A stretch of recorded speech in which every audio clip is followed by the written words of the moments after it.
Hello, I'm Dr. Elliot Hirschhorn of New Life Functional Neurology and Endocrinology in Greenville, South Carolina. We focus on helping patients suffering with chronic health conditions like thyroid disease. In this video, I'm going to discuss how can I have so many different symptoms from this little thyroid gland in my neck. Do you have symptoms like insomnia and fatigue? You can't fall asleep, you can't stay asleep, so you wake up, you toss and turn, you can't fall back to sleep. Then you get out of bed in the morning and you feel more exhausted than you did the previous night. Do you have cold hands and feet, so cold you drive your spouse nuts because you're always fighting for the thermostat only to get up and start wearing socks and maybe even gloves to bed? Are you unable to lose weight despite dieting and exercising? Do you have cramping or bloating, especially after you eat certain foods? Do you experience anxiety or depression? Has your motivation level just plummeted? You really just don't feel like doing even the fun things you used to do. Is your hair thinning and are you seeing huge clumps in the shower drain? Is your skin dry and flaky? Do you have brain fog? Brain fog is where you walk into a room and you just forget why you're there. You have short-term memory issues. Thyroid disease can cause all of the symptoms I just described. Most people don't even know where their thyroid is located. It's actually here in the base of your neck. It's a very tiny structure, but it has a huge responsibility. It makes thyroid hormone. Often people ask me how dysfunction in this little tiny gland can cause so many widely variable and seemingly unrelated symptoms. The reason is because every single cell in your body needs thyroid hormone in order to do its normal job. Thyroid hormone activates the regular metabolism of all of your cells.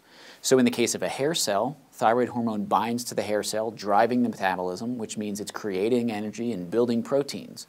When this happens to the hair cell, the hair grows and it's healthy.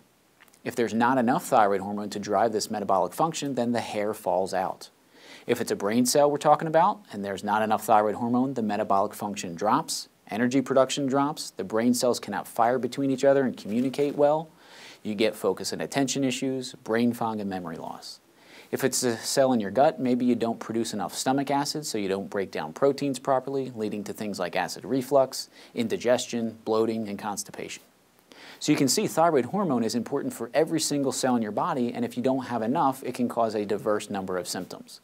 Now that we know how thyroid dysfunction can wreak so much havoc all over the body, the second question is, why does thyroid physiology become so dysfunctional to the point that it impacts so many other systems?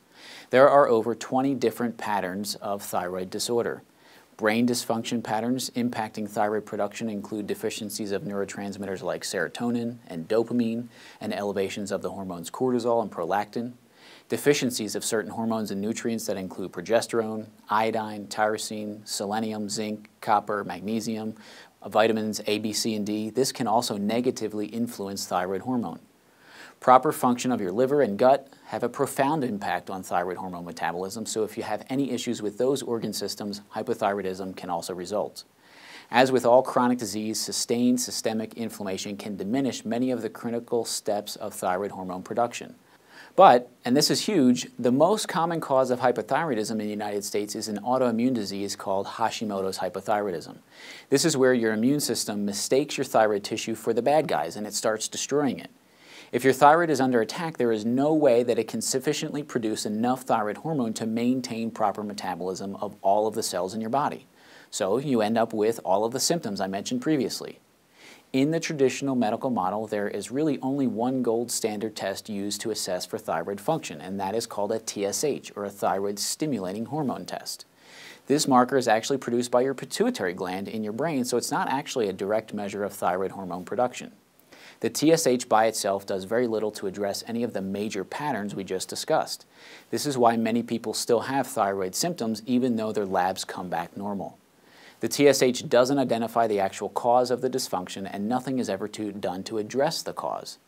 This is not the case in my office. I routinely run a full thyroid panel of 10 different markers so we can get an accurate assessment of which of these patterns is contributing to your symptoms so that we can create a unique, customized plan to address your specific thyroid dysfunction. If you have thyroid symptoms and you want to know why and how I can help you, contact my office today at the phone number below to schedule a consultation and see if you qualify for care. Thank you and have a great day.